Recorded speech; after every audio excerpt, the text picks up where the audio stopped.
आपण आपली असणारी दिवाळी आपल्या कुटुंबाच्या सर्व परिवारांनी मिळून या ठिकाणी आपण आपल्या मित्रमंडळीसह आपण या ठिकाणी साजरा करणार आहोत। अशा या आनंदोत्सवामध्ये खरं म्हणजे अधिक त्या ठिकाणी आनंदाचा भर आपल्याला मिळावा अशा पद्धतीची आपल्या असणारी अपेक्षा आणि आकांक्षा त्या ठिकाणी होत्याच।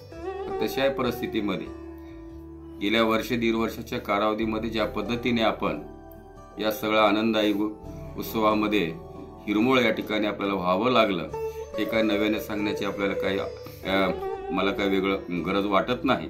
परंतु अशा परिस्थितीमध्ये हा आनंदोत्सव आपण या ठिकाणी साजरा करणारच आहोत आणि हे करत असताना यावर्षी तरी किमान आपला आनंदोत्सव अतिशय जल्लोषामध्ये आणि उत्साहामध्ये या ठिकाणी आपण साजरा करावा अशा पद्धतीची परिस्थिती ही कोरोनाची लाट थोडी शेवटच्या टप्प्यामध्ये आटोक्यात आल्यामुळे व्हावं अशी आपली अपेक्षा होती। परंतु नैसर्गिक कोप झाल्यामुळे अतिवृष्टीमुळे शेतामधला असणारा उत्पादित माल आपल्या घरामध्ये या ठिकाणी आलं म्हणजे त्या माध्यमातून आपल्याला काही आर्थिक सुबकता निर्माण होणार होती।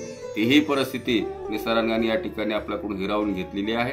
अशा परिस्थितीमध्ये पारंपरिक आणि सांस्कृतिकदृष्ट्या अनेक वर्षापासून आपण साजरी करत दीपोत्सव हा दिवाळी आपण साजरा करणारच आहोत आणि करण्यासाठी आपल्याला परमेश्वराने त्या ठिकाणी उदंड आयुष्य आरोग्य आणि चांगल्या पद्धतीचं असणारं उद्या भविष्यातल्या असणाऱ्या दिवाळी साजरी करण्याची त्या ठिकाणी आपल्याला शक्ती देवा अशा पद्धतीची प्रार्थना करतो आणि दिवाळीच्या निमित्ताने आपल्या सगळ्यांना कोटी अशा शुभेच्छा देतो।